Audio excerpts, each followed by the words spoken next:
so hard to get ahead because you have all these stumbling blocks and roadblocks and things following you around from your past. It's not just the individual and the choices they made or the things that happened to them that put them in the poverty situation. It's the community, it's politics, it's the businesses in the area. I used to be a special education teacher. I have an elementary certificate from the state of Connecticut. For me to work full-time with my medical and psychiatric problems that's expecting too much. I'll burn myself out in a year, my family will have nothing, and because I'm a workaholic, so when I get into a project I just want to go all in and everything else gets set to the side. And to live life that way is not good for a chronic migraine sufferer. The suffering is astronomical. I'll get headaches for like 8 days in a row and then have to take steroids to break the cycle. And it's really debilitating. Medication is expensive. One of my medicines is $900 a month. But without it, I'll sit in bed all day and cry because I'm so depressed and I just want to die. A year ago, we got evicted from a place where we had lived for 10.5 years. And that's basically where the children grew up. We came to live over here in Hartford the very day that we had to be out of our apartment in West Hartford. And the realtor presented it as like a lovely apartment, lovely place to live, and I bought that line, hook, line, and sinker.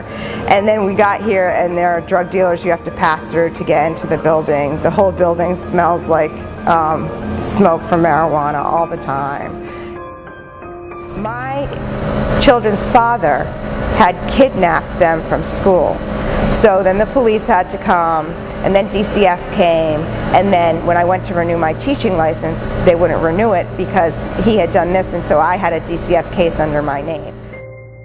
I have a family case manager at Mercy Housing and Shelter because we were evicted last year. She has put in a request for the new fiscal year for education funding, and if she gets it, she'll be able to supply me with that $150 to get that teaching certificate back, and then I'll be able to go back and substitute teach. And we're hoping that we get an apartment someplace within walking distance because we don't have a car anymore.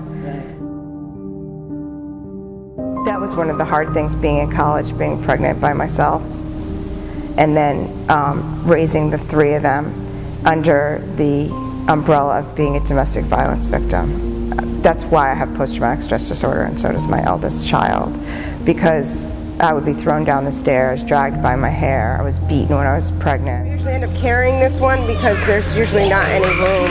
People think folks in poverty are dirty, lazy, unmotivated, stupid, and those things are not true. People have problems in their lives and they need help sometimes to, get over them. I think sometimes people sit in judgment without ever having walked in someone else's shoes.